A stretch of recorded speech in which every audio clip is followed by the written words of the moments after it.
Now, let's dive into today's story. Chapter 1. Foundations of Glass.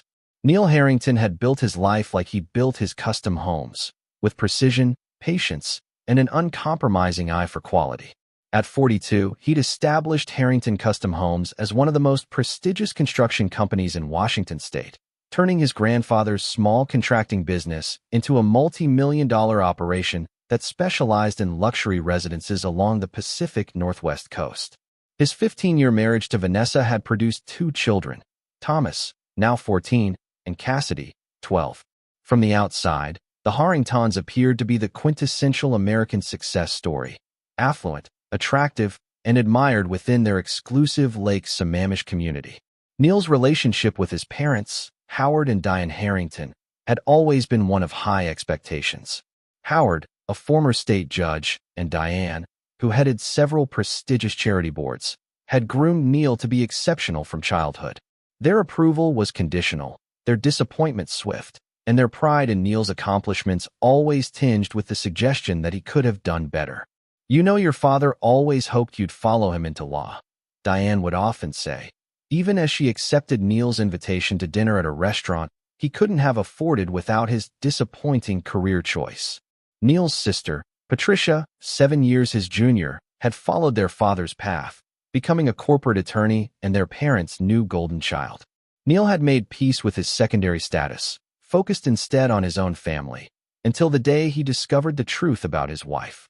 Vanessa Harrington, née Sullivan, had been the marketing director for a luxury real estate firm when they met. Smart, sophisticated, and surprisingly warm despite her polished exterior, she'd captivated Neil with her genuine interest in his craft. Or so he thought. The first fracture in their foundation appeared subtly. A string of late nights at the office, a new perfume he didn't recognize, a curious distance in her eyes when he talked about their future. "I'm just stressed about the Westlake portfolio," she'd explained, kissing him distractedly before disappearing into their home office with her phone. Neil might have believed her if Bryce Sullivan, her cousin and Neil's project manager, hadn't pulled him aside after 3 beers at the company Christmas party. "There's something you should know," Bryce had said, voice low, "about Vanessa and Roger Fletcher." Roger Fletcher. The name hit Neil like a physical blow. The charismatic venture capitalist who had recently hired Neil's company to build his vacation home on Whidbey Island. The same man who had taken a peculiar interest in Neil's wife, requesting her specifically to consult on the interior design choices. "What about them?" Neil had asked, already knowing the answer but needing to hear it confirmed. "They've been seeing each other for months. I caught them at the Edgewater Hotel when I was meeting a client." Bryce's eyes held genuine regret. "I wouldn't tell you if I wasn't sure, man. There's more. They've been talking about their future. Together." The revelation had sent Neil into a controlled freefall. He'd excused himself from the party, driven home, and spent the night reviewing security camera footage from their home that he'd installed during a recent renovation. The cameras Vanessa didn't know about. The evidence was damning. Roger, visiting their home while Neil was at construction sites. The familiar way he navigated their kitchen, their living room, their bedroom. Conversations about Neil that ranged from dismissive to cruel. "He's so caught up in his little houses," Vanessa had laughed, as Roger pulled her close. "He'll never suspect a thing. He's too trusting, too focused on giving everyone the benefit of the doubt." That night, Neil Harrington's fundamental nature shifted. The man who believed in second chances and giving people the benefit of the doubt died quietly in his home office at 3:17 a.m., watching his wife kiss another man in the kitchen Neil had built with his own hands. In his place emerged a man who would never trust blindly again. A man who understood that forgiveness was a luxury afforded to those who had never been truly betrayed. By morning, Neil had composed himself and begun to plan. Not just a divorce. That would be too simple, too expected. No, Neil Harrington would dismantle the life of everyone who had betrayed him with the same methodical precision he used to build his custom homes. But first, he needed to gather his materials. Chapter 2. Fault Lines. "I want a divorce," Neil announced 1 month later, sliding a manila envelope across the kitchen island to Vanessa. She blinked, manicured fingers freezing around her coffee mug. "What are you talking about?" "I know about Roger," Neil said simply, his voice devoid of emotion. "I know about the Edgewater Hotel. I know about the plans you've been making. I know that he's been in our home, in our bedroom, when I've been working to provide for this family." Vanessa's face cycled through shock, denial, and calculation before settling on indignation. "You've been spying on me? That's illegal, Neil. No judge will." "Washington is a single-party consent state for recordings," Neil interrupted. "And as for video surveillance in my own home, that's perfectly legal. But we're getting off track. The papers are straightforward. I'm giving you the lake house and a fair settlement. I want primary custody of the kids with reasonable visitation for you." "Primary custody?" Vanessa's voice rose sharply. "You can't be serious. You work 60 hours a week. The kids barely see you as it is. That changes starting today. I've restructured the company. Bryce is taking over day-to-day operations. I'll be working from home most days." Vanessa's eyes narrowed. "This isn't about the kids. This is about punishing me." Neil leaned forward. "No, Vanessa. This is about protecting them from a mother who put her selfish desires above their stability and future. Sign the papers. Or don't. Either way, this marriage is over." The divorce proceedings began amicably enough before deteriorating into what Neil's attorney, Sylvia Patel, called one of the most vicious custody battles she'd seen in 20 years of family law. Vanessa's first move was to contact Neil's parents, spinning a tale of Neil's controlling behavior and emotional abandonment. Howard and Diane Harrington, who had always found their daughter-in-law charming and their son somewhat rigid, didn't require much convincing. "Your father and I are concerned," Diane said during an unexpected visit to Neil's temporary apartment. "Vanessa says you installed cameras without her knowledge, that you barely speak to the children, that you're trying to ruin her financially. Did she mention she's been sleeping with Roger Fletcher for the past year?" Neil asked flatly. "Or that she and Roger have been planning to take the kids to California once his tech investment pays off? Did she show you the text messages where she calls me a stepping stone to the life she really wants?" Diane's expression tightened. "Everyone makes mistakes, Neil. Marriage requires forgiveness. Your father and I have weathered our storms. This isn't a storm, Mom. It's a Category 5 hurricane that's been building for years while I worked to give her everything she wanted." Neil stood, signaling the end of the conversation. "I'm not asking you to take sides. I'm asking you to consider that maybe, just maybe, your perfect daughter-in-law isn't telling you the whole truth." But sides were taken, lines were drawn, and as summer turned to fall, Neil found himself increasingly isolated from his family. Patricia, predictably, aligned with their parents. Thanksgiving brought the first major holiday decision. The children would spend it with Vanessa at Howard and Diane's home. Neil was invited as an afterthought, a courtesy gesture he declined. Instead, he spent the day with Cassidy, who had chosen to stay with him despite the family pressure. Thomas, unfortunately, had fallen under his grandparents' and mother's influence, growing increasingly distant and hostile toward Neil. "Why does everyone hate you now?" Cassidy asked bluntly as they shared pumpkin pie on Neil's apartment balcony. Neil considered his daughter, perceptive, resilient, and unflinchingly loyal. "They don't hate me, sweetheart. They're angry because I won't play the role they've assigned me." "Which is what?" "The villain who graciously exits stage left so everyone else can have their happy ending." Neil squeezed her hand. "But here's the thing about real life. There are no clear heroes and villains. Just people making choices and living with the consequences." Cassidy nodded solemnly. "Mom called you stubborn and vindictive yesterday. Grandma said you were being childish." Neil felt his jaw tighten, but kept his voice calm. "What do you think?" "I think." Cassidy paused, choosing her words carefully. "I think you're like one of those volcanoes that looks dormant until it's not. Everyone forgot there was fire underneath." Neil stared at his 12-year-old daughter with newfound respect. "That's surprisingly insightful." She shrugged. "I read it in a book. But it fits you." As November faded into December, the custody arrangement remained in flux, with a final hearing scheduled for January. The divorce had become Vanessa versus Neil, with Roger Fletcher lurking in the background, providing financial and emotional support while maintaining a public distance to avoid complicating the proceedings. Then came the Christmas invitation that would ignite Neil's dormant volcano.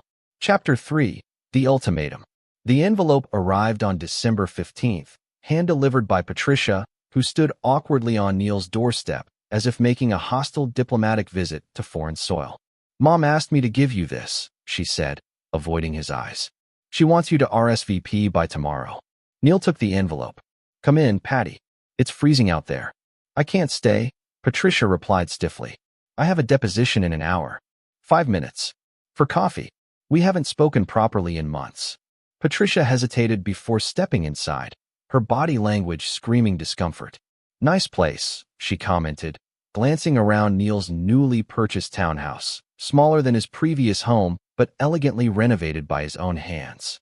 It works for me and Cassidy, Neil replied, handing her a mug of coffee he'd prepared in anticipation of her acceptance. He knew his sister's weaknesses. She'd never resist good coffee. How is she?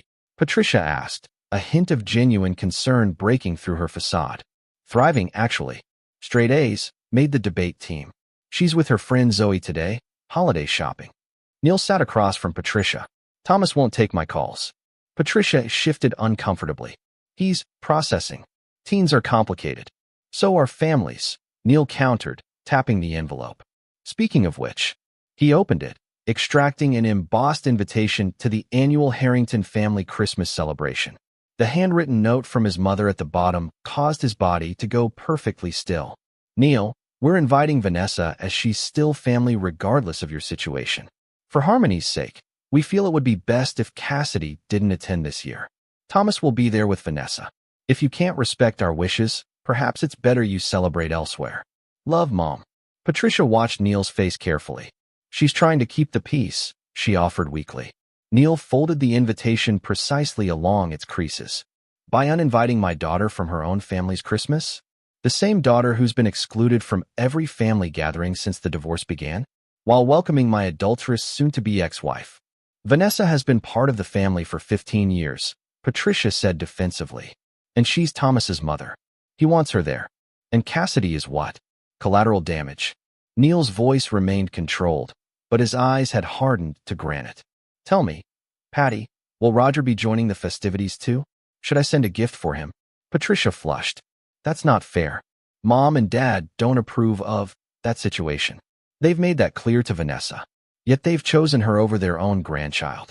Neil stood, indicating the end of their conversation.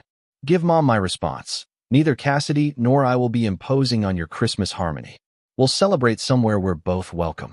After Patricia left, Neil sat motionless at his kitchen counter, the invitation lying before him like a declaration of war.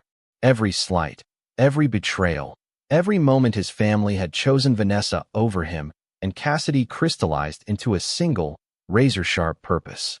He picked up his phone and made 2 calls. The first was to Sylvia Patel. I need everything we have on Vanessa and Roger ready by tomorrow. Every text, every email, every surveillance photo. And I need you to file an emergency motion regarding Thomas. The second call was to Bryce Sullivan. Remember that contingency plan we discussed? It's time. And I need a favor on Christmas morning. When Cassidy returned from shopping, cheeks flushed with winter cold and eyes bright with holiday excitement, Neil made her favorite hot chocolate with extra marshmallows and sat her down for a difficult conversation. Grandma and Grandpa have made a decision about Christmas, he began carefully. Cassidy's face fell immediately. They don't want me there, do they? Just like Thanksgiving. Neil considered sugarcoating the truth, but decided his daughter deserved better. They've invited your mother and Thomas. They suggested you, and I celebrate elsewhere. Because I chose to live with you. Cassidy concluded, her young face hardening with understanding beyond her years. Possibly. But their choices don't define your worth, Cass. Never forget that. Cassidy stared into her mug. So what are we doing for Christmas then? Neil smiled, the first genuine smile he'd managed in days. How does Christmas in Hawaii sound? Just you and me, sunshine instead of snow, and absolutely no family drama. Cassidy's eyes widened. Seriously? What about school? You're on break until January 6th. We'll be back by then. What about Mom and Thomas? And your work? I've already arranged coverage at work. As for your mom and brother, they've made their choices. We're making ours. That night, after Cassidy went to bed, Neil sat in his study reviewing the final pieces of evidence Sylvia had sent over. Text messages between Vanessa and Roger discussing their future plans. Financial records showing suspicious transfers. And most damning of all, a recording of Vanessa coaching Thomas on what to say to the custody evaluator. Just tell them you're afraid of Dad sometimes, Vanessa's voice urged. That he seems angry all the time now. You don't have to lie, just emphasize certain things. But I'm not afraid of Dad. Thomas had protested weakly. Do you want us to be separated? Do you want to be forced to live with him half the time? Away from your friends, your school, me? Neil closed the laptop, a cold clarity settling over him. His family, parents, sister, wife, even his son, had betrayed him in ways both small and catastrophic. They'd chosen comfort over truth, appearances over loyalty, the path of least resistance over standing for what was right. He opened a new document on his computer and began to type. To my family, Christmas has always been about truth. The birth of Christ brought a difficult truth into a world that wasn't ready to hear it. This Christmas, I'm following that example. For the next 3 hours, Neil Harrington crafted the third option neither his parents nor Vanessa had anticipated. Not attendance with quiet dignity, not absence with silent resentment, but truth, delivered with the precision of a surgeon's scalpel and the force of a wrecking ball. Chapter 4. Calculated Decimals. Neil Harrington had always understood the power of preparation. As a builder, he knew that what happened before the first nail was driven often determined the success or failure of the entire project. Now, with Christmas 10 days away, he applied that same methodical approach to dismantling the carefully constructed facade his family had built. The flights are confirmed. Maya Winters, Neil's new assistant, reported during their morning meeting. A former military intelligence officer who had transitioned to private security, Maya had come highly recommended by a client and had quickly proven herself invaluable. You and Cassidy leave on the 23rd. The house in Kauai is stocked and ready. Local security is in place. Neil nodded, reviewing the itinerary. And the other arrangements? All set. Bryce will deliver the packages at 8 a.m. Christmas morning, as requested. The digital materials are prepared and timed for delivery at 8:15. The legal team is on standby, and we have confirmation that all parties will be present at your parents' home. Including Roger? Maya's expression tightened slightly. Yes, our source confirms he arrived yesterday, supposedly to support Vanessa through a difficult holiday. He's staying at the guest house. Neil felt a cold satisfaction. Perfect. All the players would be on stage for the final act. And Thomas? Maya's eyes softened. He's still planning to attend. The court-appointed psychologist's report came in this morning. She hesitated. Neil, you should prepare yourself. It's not favorable. Neil took the sealed envelope, already knowing what it contained. Vanessa's manipulation of Thomas had been thorough and effective. The boy was angry, confused, and had found it easier to direct his pain toward the parent who wasn't constantly working to shape his narrative. Thank you, Maya. That will be all for now. After she left, Neil opened the report and scanned its contents, his jaw tightening as he read the psychologist's assessment. Thomas Harrington, 14, expresses significant anxiety regarding his relationship with his father.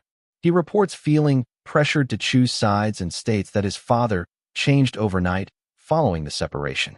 While there is no evidence of physical abuse or neglect, Thomas's emotional distress when discussing potential custody arrangements with his father is notable. Neil set the report aside, allowing himself one moment of pure grief for the relationship that was slipping away from him. Then he returned to his computer, making final adjustments to the video he had spent weeks perfecting. The doorbell rang at precisely 4:30 p.m. Neil opened it to find Detective Lori Maddox standing on his porch, her expression professional but friendly. Mr. Harrington, she greeted him. Thank you for your time. Detective, please come in. Neil led her to his study, where Maya had laid out coffee and the files they had discussed earlier. I've reviewed the materials you sent over, Detective Maddox began, accepting the coffee. Normally, this wouldn't rise to the level of criminal investigation, but given the financial implications and the custody situation. I understand it's complicated, Neil acknowledged. I'm not looking to press charges at this point. I simply want this information in official hands before I proceed with my own response. Detective Maddox raised an eyebrow. Your response?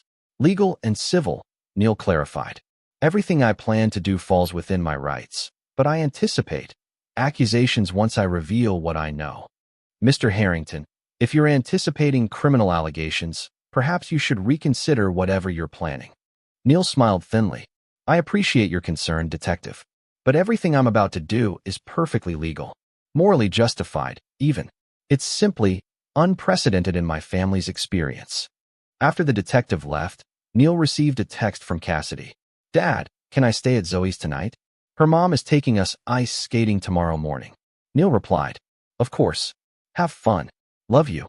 With Cassidy safely away from home, Neil made one final call to Sylvia Patel. "Everything is in place," she confirmed. "The emergency motion has been filed under seal. Judge Watkins will review it on the 26th. Are you absolutely certain about this, Neil? Once it's done, there's no going back." "I passed the point of no return the moment I found out the truth," Neil replied. "They've left me no choice but to respond in kind." That night, Neil downloaded the last piece of evidence: bank records showing that Roger Fletcher had begun transferring substantial funds to an offshore account in Vanessa's name 6 months before the separation. The timing aligned perfectly with Roger's decision to hire Neil's company for his vacation home, a project that had kept Neil working late nights and weekends while Roger cultivated his relationship with Vanessa. It wasn't just an affair. It was a calculated plan to access Neil's expertise while systematically undermining his marriage and plotting to take his children. Neil added the records to the video compilation, narrating dispassionately. "As you can see, while I was designing and building Roger's dream home on Whidbey Island, working overtime to meet his exacting specifications, he was transferring money to my wife and planning their future together. A future that, according to their own messages, included relocating my children to California without my knowledge or consent." He paused the recording, rubbing his eyes tiredly. The betrayal still cut deep, but the pain had transformed into something harder, more focused. The Neil Harrington who had trusted implicitly was gone. In his place stood a man who had learned to weaponize truth against those who had used his good nature against him. "Time for the final touch," he murmured, adding the conclusion to his Christmas message. Chapter 5: Structural Integrity. December 22nd arrived with heavy snow that blanketed the Seattle area, transforming Neil's neighborhood into a scene from a holiday card. The irony wasn't lost on him. This picture-perfect Christmas setting forming the backdrop to his family's implosion. Neil's phone buzzed with a text from his mother. "We're still hoping you'll reconsider our Christmas invitation. Thomas is asking if you'll be there. We can discuss Cassidy's situation after the holidays." Neil stared at the message, noting the careful phrasing. Not, "Thomas wants you there," but "Thomas is asking if you'll be there." A subtle but significant distinction. And Cassidy's situation, as if his daughter were a problem to be managed rather than a child who had been hurt by their rejection. He opted not to respond. At noon, Neil met with Bryce Sullivan at a small cafe far from their usual haunts. Bryce, looking uncomfortable in the unfamiliar setting, slid a thumb drive across the table. "It's all there," he said quietly. "The text messages, the photos from the company retreat, the recordings from Roger's house during construction. Are you sure about this, Neil? It's nuclear." Neil pocketed the drive. "They went nuclear first. I'm just responding appropriately." Bryce shifted nervously. "Vanessa's my cousin. When I told you about her and Roger, I never thought it would come to this." "What did you think would happen, Bryce? That I'd quietly accept my wife's betrayal? That I'd shake Roger's hand and wish them well while they took my children and the life I built? Of course not. But this," Bryce gestured vaguely, "this is going to destroy people. Not just Vanessa and Roger. Your parents. Thomas. Have you thought about what this will do to him?" Neil's expression hardened. "I've thought about nothing else for months. Thomas is being manipulated by his mother and grandparents. They're using him as a weapon against me. This is my only chance to break through that manipulation before it's too late. And if it backfires, if it only pushes him further away, then at least I'll have fought for him with everything I have," Neil answered, standing to signal the end of their conversation. "Sometimes, Bryce, the only way to save what matters is to burn everything else to the ground." That evening, as Neil helped Cassidy pack for their Hawaii trip, his daughter's perceptiveness once again caught him off guard. "Dad," she said carefully, folding a summer dress, "what are you planning to do about Mom and Thomas and everyone?" Neil paused, deciding how much to reveal. "What makes you think I'm planning anything?" Cassidy gave him a look that reminded him forcefully of himself. "You've been working late every night. You have secret meetings with Bryce and your lawyer. You keep checking your phone like you're waiting for something important. And you've been different.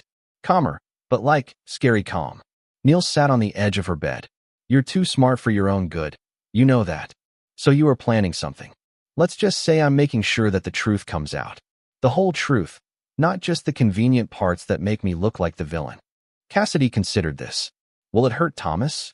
The question hit Neil like a physical blow. I don't want it to, he answered honestly. But sometimes the truth hurts before it heals. Thomas deserves to know what's really happening, even if it's painful at first. Will it hurt Mom? Neil chose his words carefully. Your mom has made choices that have consequences. The truth will force her to face those consequences. Cassidy nodded slowly. Is that why we're going to Hawaii? So we're not here when it happens? Partly, Neil admitted. But also because you deserve a happy Christmas with someone who puts you first, always. Cassidy reached over and hugged him fiercely. I'm glad I chose you, she whispered. Neil held his daughter close, momentarily doubting his course of action. Was he doing the right thing?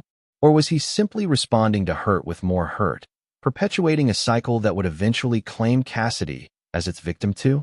But then he remembered the invitation, the casual cruelty of excluding his daughter while welcoming the woman who had betrayed their family. He remembered Thomas's increasing hostility, fueled by Vanessa's manipulation. He remembered his parents' willingness to believe the worst of him without question. No, this wasn't about revenge. This was about truth, justice, and protecting what remained of his family, even if that family had narrowed to just him and Cassidy. The next morning, as they prepared to leave for the airport, Neil received a call from an unexpected source, Howard Harrington. Son, his father began awkwardly. Your mother tells me you haven't responded to her message. I've been busy preparing for a trip with Cassidy, Neil replied neutrally. A trip? During Christmas? Neil, be reasonable. This is a family holiday. Exactly. And yet you've excluded your granddaughter from the family gathering. Howard sighed heavily. That was, perhaps, an overreaction. We were trying to avoid conflict. By choosing Vanessa over Cassidy. It's not that simple. It is exactly that simple, Dad. You chose sides. You chose the side that was easier, more comfortable, less disruptive to your holiday plans. You chose the woman who betrayed your son over the grandchild who needed your support. A long silence followed before Howard spoke again, his voice strained. We can discuss this when you return. For now, Thomas is asking to see you. Could you at least stop by tomorrow morning? Before you leave? For his sake. Neil closed his eyes, tempted by the opportunity to see his son. But he recognized the manipulation for what it was, another attempt to force him into the role they had assigned him. The penitent ex-husband, gratefully accepting whatever scraps of family connection they deigned to offer. I'll be out of town tomorrow, Dad. Merry Christmas to you all. As he ended the call, Neil sent a text to Bryce confirming the final arrangements, then turned to Cassidy with a smile that didn't quite reach his eyes. Ready for some sunshine, kiddo? As their plane took off from Seattle-Tacoma International Airport, Neil watched the snow-covered landscape recede beneath them. In less than 48 hours, the carefully constructed reality his family had built would collapse like a house with a compromised foundation. And like any good builder, Neil Harrington would be far away when the structure failed, ready to begin construction on something new and infinitely stronger from the rubble. Chapter 6. Blueprint for Demolition. The ocean view from their Kauai rental was breathtaking. Turquoise water stretching to the horizon, palm trees swaying in the gentle breeze, and not a snowflake in sight. Neil watched as Cassidy explored the property, her face alight with wonder at the private pool and lush tropical garden. This is amazing, Dad, she called, running back to where he stood on the lanai. Can we go to the beach today? Neil checked his watch. 3 p.m. in Hawaii, 6 p.m. in Seattle. Absolutely. Let's change and head down there before sunset. As Cassidy disappeared into her room, Neil's phone buzzed with a message from Maya. All systems go. Bryce confirmed delivery scheduled for 8 a.m. tomorrow. Digital package ready for 8:15 deployment. Legal team on standby. Enjoy your holiday.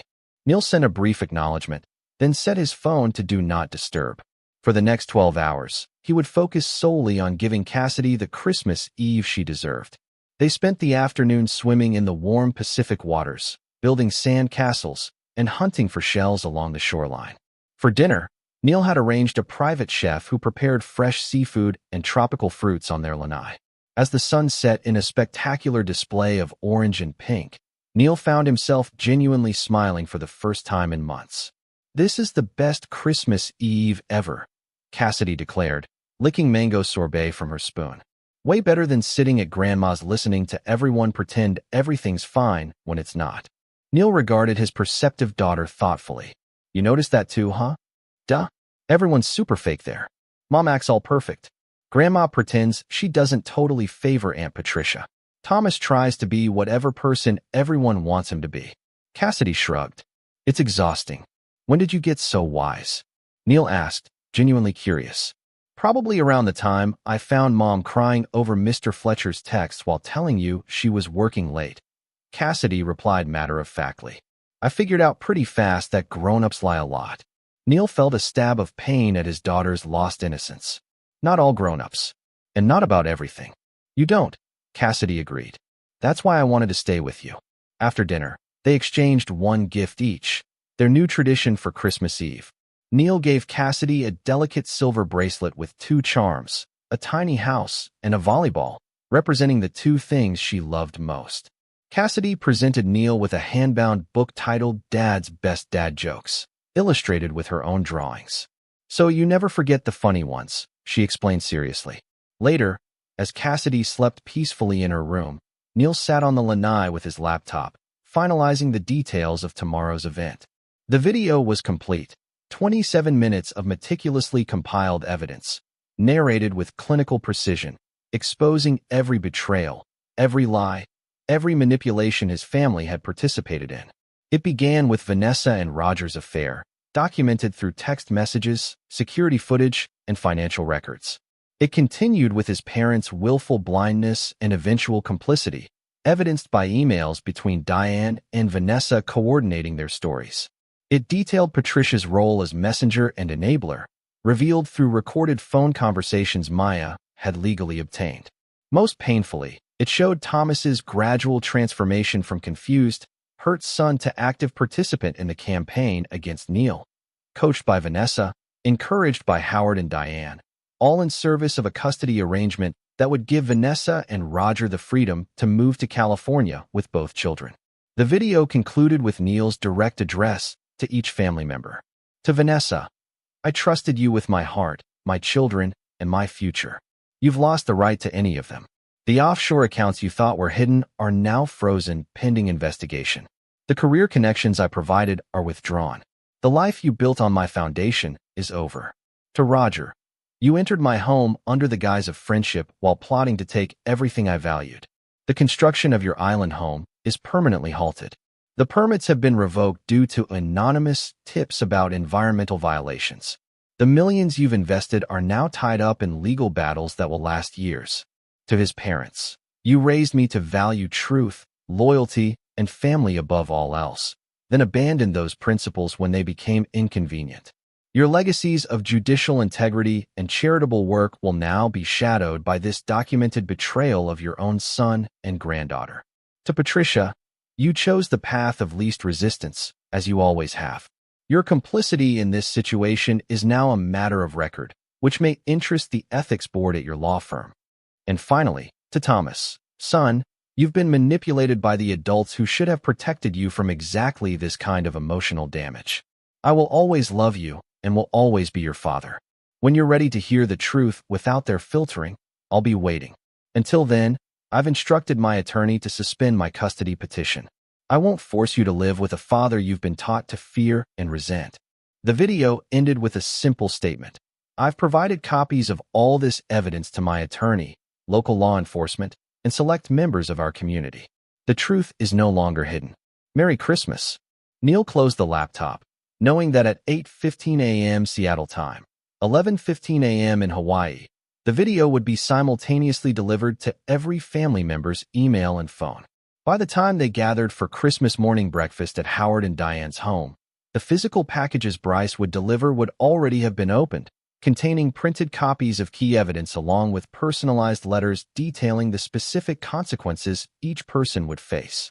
Neil had spared no one except Cassidy, the child who had seen through the lies and chosen truth, even when it was harder, less comfortable, and decidedly not festive. As he prepared for bed, Neil's phone vibrated with a text that had broken through his Do Not Disturb setting. A message from Thomas, the first direct communication from his son in months. Dad, where are you? Grandma says you're not coming tomorrow. Please come. I need to talk to you. Neil stared at the message, his resolve momentarily wavering. Was he making a terrible mistake? Should he cancel everything, fly back to Seattle, and try once more to reach his son through conventional means? Then he scrolled up, seeing the previous messages from Thomas over the past months. Leave Mom alone. You're ruining everything. I don't want to come for visitation this weekend. Or ever. Stop trying to control everyone. That's why Mom left you. Messages that echoed Vanessa's words, Howard's sentiments, Diane's manipulations. Not Thomas's authentic voice, but the voice they had programmed him to use. No, Neil decided. The plan would proceed. Sometimes the only way to save someone was to remove the influences poisoning them. Thomas might hate him tomorrow, next week, next year. But someday, when he was old enough to recognize manipulation for what it was, he would understand why his father had chosen this path. Neil sent a simple reply. I love you, Thomas. Always have, always will. We'll talk soon. Then he turned off his phone completely, determined to be fully present for Cassidy on Christmas morning, even as their world back home imploded with surgical precision. Chapter 7. Controlled Demolition. Christmas morning in Kauai dawned with perfect blue skies and gentle trade winds rustling the palm trees outside their rental. Neil woke early, preparing a breakfast of fresh tropical fruits, coconut pancakes, and Kona coffee before rousing Cassidy for their gift exchange. Her delight at the new volleyball equipment, art supplies, and tech gadgets he'd carefully selected momentarily pushed aside thoughts of what was unfolding nearly 3,000 miles away. For those precious morning hours, Neil was simply a father celebrating Christmas with his beloved daughter, not an architect of familial destruction. At precisely 11:10 a.m. Hawaii time, Neil excused himself while Cassidy tested her new waterproof camera in the pool. In the privacy of his bedroom, he turned on his phone and watched as notifications flooded the screen. 47 missed calls, 93 text messages, 31 emails, all from the same 5 people: Vanessa, Howard, Diane, Patricia, and Roger. None from Thomas. At 11:15 a.m., Neil's phone rang with a call from his mother. He answered without speaking. How could you do this to us? Diane's voice was nearly unrecognizable, raw with emotion and fear. Those officers, the papers they brought. Neil, please tell me you haven't shown this to the police. The police have copies of everything, Neil confirmed calmly, as do several journalists, my attorney, and the partners at Patricia's firm. The evidence speaks for itself, Mom. This will destroy us all. Your father's reputation should have been his primary concern when he decided to help Vanessa manipulate Thomas and exclude Cassidy from family gatherings. We never met. Intentions are irrelevant. Actions have consequences. You've all acted against me and Cassidy for months. Now you face the consequences. Neil, please. His mother's voice dropped to a desperate whisper. Roger is threatening to sue everyone. Vanessa is hysterical. Thomas is locked in his room and won't speak to anyone. We can fix this. As a family, just recall whatever you've sent to the authorities. It's too late for that, Neil replied, his voice steady despite the storm of emotions beneath the surface. The evidence has been delivered. The investigations will proceed. The truth is out. And Thomas, what about your son? Do you think he'll ever forgive you for this? Neil closed his eyes briefly. That's a risk I had to take. He deserves to know the truth, even if it hurts him now. This isn't about truth. Diane hissed. This is revenge, plain and simple. No, Mom. Revenge would be destroying you all without warning, without explanation, without chance for redemption. This is justice. I've simply ensured that everyone's true actions and choices are known, not just the sanitized version you've all been promoting. A new voice came on the line. Howard, his judicial authority evident even in crisis. Neil, you need to withdraw these allegations immediately. The damage to this family was inflicted long before today, Neil interrupted. By you, by Mom, by Vanessa, by Patricia. I'm simply bringing it to light. And enjoying our suffering in the process, I suppose, Howard accused. I take no joy in this, Dad. Only resolution. After the call ended, Neil stepped onto the lanai to find Cassidy watching him solemnly, her wet hair dripping onto the tiles. It happened, didn't it? She asked quietly. The thing you were planning. Neil nodded, unwilling to lie to the one person who had shown him unwavering loyalty. Yes. Is everyone really mad? Very. Cassidy considered this. Will we ever go back to how things were before? Neil crouched to meet her eyes. No, sweetheart. But sometimes things have to break completely before they can be rebuilt properly. Like when you have to tear down a wall that has bad stuff inside it. Exactly like that. Neil brushed a strand of wet hair from her face. The old wall looked fine on the surface, but it was rotting from within. Now we'll build something honest and strong, even if it's smaller than what we had before. Cassidy nodded sagely. With just the good people. With just the good people, Neil agreed. Throughout the day, the messages continued to pour in. Threats from Roger's attorney, pleas from Patricia, increasingly unhinged texts from Vanessa.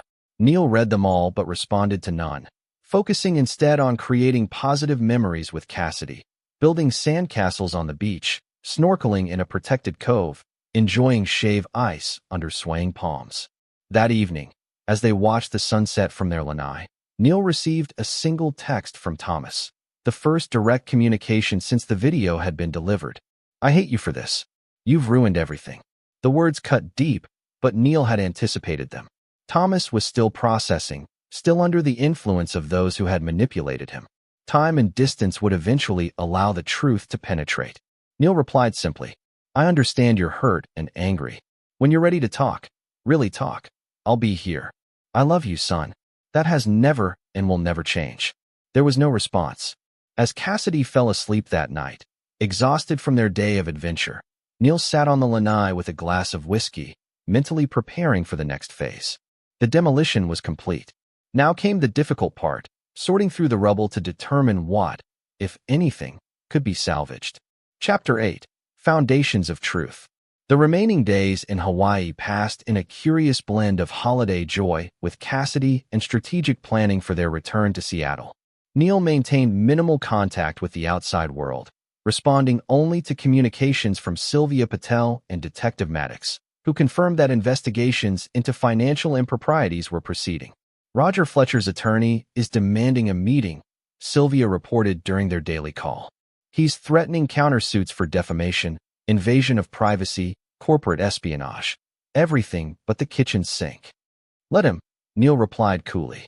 Every legal action he takes gives us further access to discovery.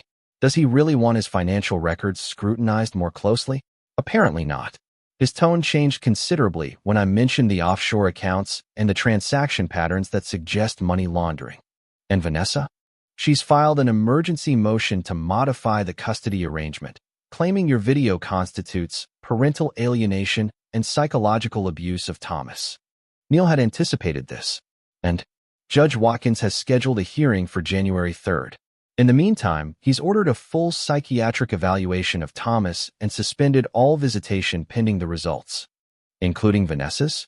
Yes, Thomas is temporarily placed with your parents. Neil processed this information with mixed emotions. The suspension of visitation was a blow, but having Thomas away from Vanessa's direct influence was a strategic advantage. What about Cassidy? No change to your custody arrangement. The judge noted her remarkable stability despite family turmoil in his preliminary findings. After the call, Neil joined Cassidy on the beach for their final afternoon in paradise. As they built an elaborate sand castle complete with moat and bridges, he broached the subject of their return. Things will be different when we get home, he explained, carefully sculpting a tower. There might be some meetings with lawyers, maybe some people asking you questions about Mom and me, about Grandma and Grandpa. Cassidy nodded, focused on digging the moat deeper. Because of your Christmas video? Yes. How did you know about that? She shrugged. I heard you talking to Ms. Patel, and I saw you working on it before we left. She looked up, squinting against the sun. Is that why everyone's so mad? Because you told their secrets? Neil considered how much to share with his perceptive daughter. Yes, I showed evidence of things they wanted to keep hidden. Like Mom and Mr. Fletcher? Neil's hands stilled in the sand. You knew about them? I saw them kissing once, when you were in Portland for that big project. Cassidy's matter-of-fact tone belied the significance of her revelation. Mom said it was a secret game and I shouldn't tell anyone, especially not you. A cold fury rose in Neil's chest. Vanessa had made their 12-year-old daughter complicit in her deception, burdening her with an adult secret she should never have had to carry. Cassidy, I'm so sorry she put you in that position. That wasn't fair to you. I know. That's one reason I chose to live with you. Cassidy patted the sand castle wall firmly. You don't make me keep secrets or pretend things are okay when they're not. They returned to Seattle on December 30th, the holiday decorations throughout the city seeming oddly discordant with the reality of their situation. Neil had made arrangements to avoid any potential confrontations: a private car from the airport, additional security for their townhouse, temporary blocks on calls from certain numbers. Despite these precautions, Neil knew direct confrontation was inevitable. It came sooner than expected, in the form of Patricia waiting in his office when he returned to work on January 2nd. "How did you get in here?" he asked, setting down his briefcase. "Bryce let me in." Patricia looked exhausted, her normally impeccable appearance showing signs of strain. "We need to talk, Neil. I believe we said everything that needed saying through our respective attorneys. This isn't about legal strategies." Patricia leaned forward. "This is about Thomas. He's not eating, barely sleeping. He refuses therapy. Mom and Dad are at their wits' end. And Vanessa." She trailed off. "Vanessa what?" "She tried to leave the state with him. There was an incident at the airport. She's under house arrest now, pending charges for attempted custodial interference."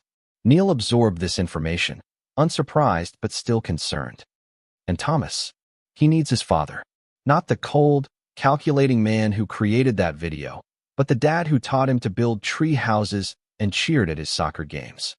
"That father never left," Neil replied quietly. "He was pushed aside to make room for a narrative where I was the villain and Vanessa was the victim." Patricia had the grace to look ashamed. "We made mistakes. Serious ones. But Thomas is the one suffering now. What do you suggest? Come to Mom and Dad's tonight. Talk to him. Just you and Thomas, with a family counselor present if you want. No lawyers, no recordings, no evidence. Just a father and his son trying to find their way back to each other." Neil studied his sister, looking for signs of manipulation or hidden agenda. Finding none, he nodded slowly. 8 o'clock. "And Patricia, if this is another attempt to manipulate the situation, it will be the last communication we ever have." "It's not," she promised. "We've all learned our lesson about underestimating you." The Harrington family home looked exactly as it always had. Imposing colonial architecture, perfectly maintained grounds, tasteful holiday decorations still adorning the entrance. Yet Neil felt like a stranger approaching a fortress rather than a son returning home. Howard opened the door, his expression guarded but not hostile. "Neil, thank you for coming." "I'm here for Thomas," Neil clarified. "Nothing else." "Of course." Howard stepped aside. "He's in the den." The counselor, Dr. Reyes, arrived a few minutes ago. Neil found Thomas slumped on the leather sofa, his lankiness accentuated by recent weight loss. At 14, he was caught in that awkward phase between boy and young man, his features sharpening to resemble Neil's, his posture defensive and wary. Dr. Reyes, a calm-looking woman in her 50s, made introductions and established ground rules for their conversation. Thomas remained silent throughout, avoiding eye contact with everyone. When they were finally left alone, Neil sat across from his son, maintaining a respectful distance. "I know you're angry," he began softly. "You have every right to be. You destroyed everything." Thomas muttered, the first words he'd spoken since Neil's arrival. "Mom's going to jail. Grandma can't stop crying. Mr. Fletcher left. Everyone hates everyone else." "I exposed the truth," Neil corrected gently. "The destruction began long before my video." Thomas finally looked up, his eyes, so like Neil's own, filled with confusion and pain. "Did Mom really try to coach me to lie about you?" "Yes." "And the money stuff with Mr. Fletcher? Was that real too?"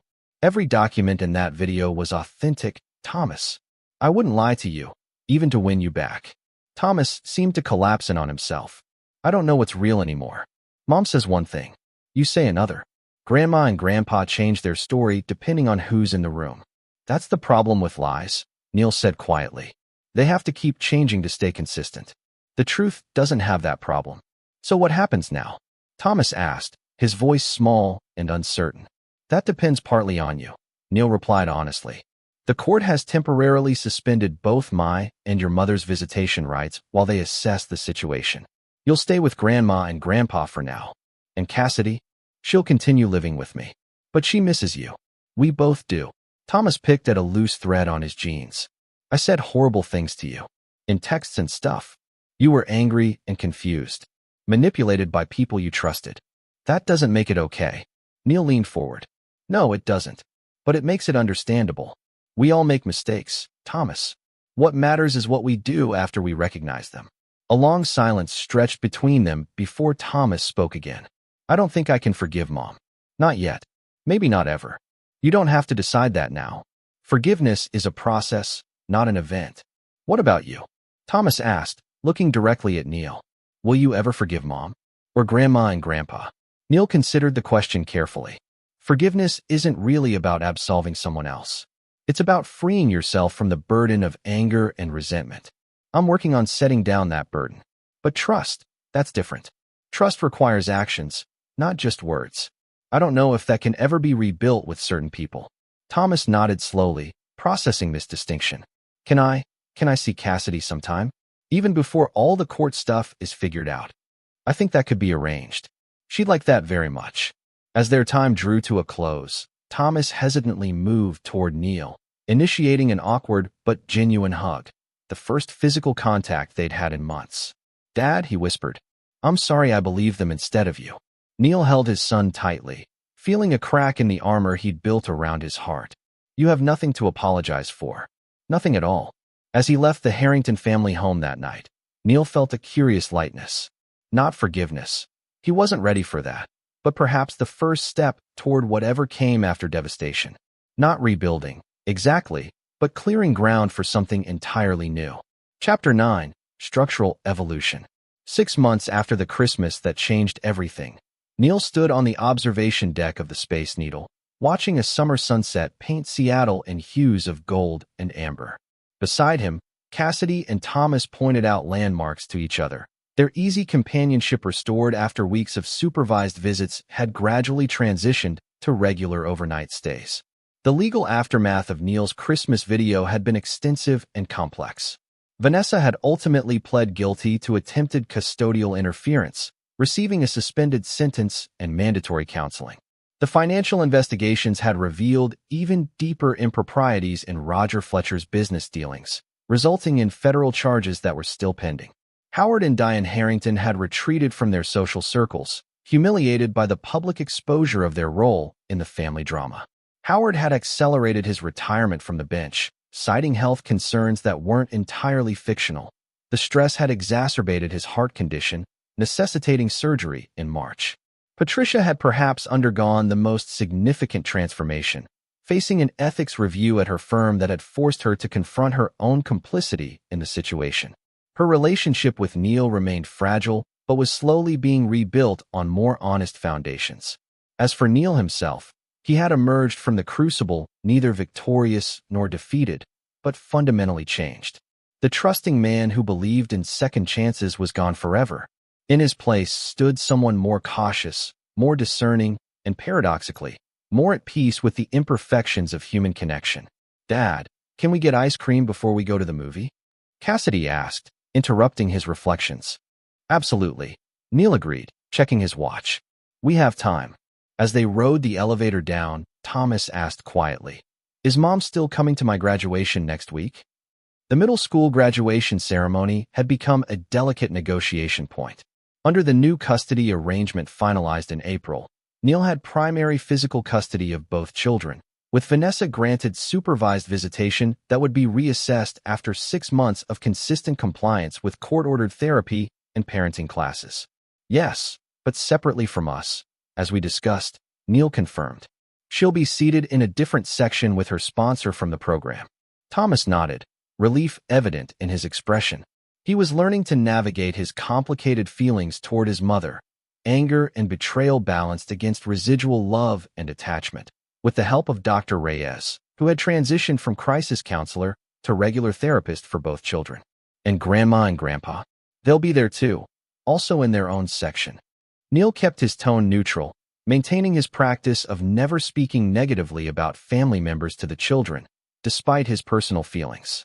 The new boundaries Neil had established with his parents were strict, but not punitive. They could see the children at specific events and during scheduled visits that gradually increased in frequency as they demonstrated respect for Neil's parental authority. Trust was being rebuilt incrementally, brick by careful brick. As they exited the Space Needle, Neil's phone buzzed with a text from Maya. Fletcher's attorney called again, offering another settlement. Higher than last time. Details in your email. Neil tucked the phone away without responding. Roger Fletcher had been trying to negotiate a private settlement for months, desperate to avoid the public trial that would expose even more of his financial and personal improprieties. Neil had rejected each offer, not out of vengeance, but principle. Some actions needed to face full accountability in the light of day. Dad, look. Cassidy pointed to a street performer creating elaborate bubble sculptures that caught the evening light. Can we watch for a minute? Sure. Neil agreed, watching as his children laughed together at the shimmering creations, ephemeral, beautiful, and ultimately fragile, much like the relationships he was carefully reconstructing. Later that evening, after the movie and ice cream, after Thomas had chosen to stay overnight at Neil's townhouse rather than return to Howard and Diane's, after both children were asleep, Neil sat in his study reviewing the final plans for his newest project. Harrington Custom Homes was building something unprecedented, a community of sustainable, affordable homes on land Neil had purchased outside Seattle. The project, called New Foundations, represented everything Neil had learned through his personal and professional journey. The importance of starting with honest assessment, building with integrity, and creating structures that could withstand both expected and unforeseen challenges. His phone buzzed with a text from Vanessa, their communication now limited to co-parenting matters and conducted primarily through a court-approved app. Thomas left his science project at my apartment during yesterday's visit. He'll need it for Monday. Can I drop it off tomorrow? Neil considered the request. 6 months ago, he would have refused any deviation from the strict visitation schedule, requiring Vanessa to deliver the project to Thomas's court-appointed supervisor instead. Now, he recognized the small gesture for what it was, not an attempt to manipulate or intrude, but a mother trying to responsibly support her son's education despite her reduced role in his life. Yes, 10 a.m. works. You can leave it with the doorman. Her response came quickly. Thank you. Neil set down his phone, reflecting on the evolution of his approach. His fundamental principle remained unchanged. He would never fully trust Vanessa again, never invite her back into the inner circle of his life, never pretend that her betrayal hadn't permanently altered their family structure. But maintaining righteous anger as his primary emotional state had proven exhausting and ultimately counterproductive. Instead, he had found a middle path, one that privileged protection of his children and himself without requiring constant vigilance or vindictiveness. He would never forgive in the sense of pretending the harm hadn't occurred or allowing those who had betrayed him back into positions where they could inflict similar damage. But he had learned to release the active anger, to stop carrying it as a shield and weapon. A soft knock at his study door interrupted his thoughts. Thomas stood in the doorway, hair rumpled from sleep. Can't sleep? Neil asked. Thomas shook his head. I was thinking about something Dr. Reyes said today, about how families are like ecosystems, always changing and adapting. That sounds accurate. She said sometimes a forest fire that looks like total destruction actually helps certain types of seeds germinate. That without the fire, they'd never grow. Thomas leaned against the doorframe. I think that's what happened with us. Your Christmas video was like a fire that burned everything down, but now new things are growing. Neil studied his son, impressed by his insight. That's a powerful metaphor. Do you resent me for starting the fire? Thomas considered the question seriously. Sometimes. But then I remember that the fire was coming one way or another. At least your way, we all survived it. He paused. Mom asked me yesterday if I thought you'd ever forgive her. What did you tell her? That forgiveness isn't really what she should be asking for. She should be asking for acceptance of the new reality. Thomas shrugged. Dr. Reyes says I'm getting better at establishing healthy boundaries. Neil smiled. She's right about that. Dad. Thomas looked suddenly younger, more vulnerable. Are we going to be okay? All of us, I mean. Neil rose and crossed to his son, placing a hand on his shoulder. We already are okay, Thomas. Not perfect, not unchanged, but okay. We're building something different now, something honest. And honest structures, even when they're smaller or simpler than what came before, are always stronger in the long run. Thomas nodded, seemingly satisfied with this answer. Night, Dad. Good night, son. As Thomas disappeared back toward his bedroom, Neil returned to his desk and closed the architectural plans for new foundations. Tomorrow would bring new challenges. Vanessa's brief visit, Howard and Diane's weekly call requesting expanded grandparent time, Patricia's tentative invitation for coffee to discuss family healing. Neil would navigate each interaction with the clarity that had emerged from the Christmas demolition. He would protect what mattered: his children, his integrity, his hard-won peace. He would maintain boundaries with those who had proven themselves untrustworthy. He would continue building his new life with the precision and patience that had always characterized his best work. And he would remember, always, that some structures must fall completely before something stronger can rise in their place. This is where our story comes to an end. Share your thoughts in the comments section. Thanks for your time. If you enjoy this story, please subscribe to this channel. Click on the video you see on the screen, and I will see you there.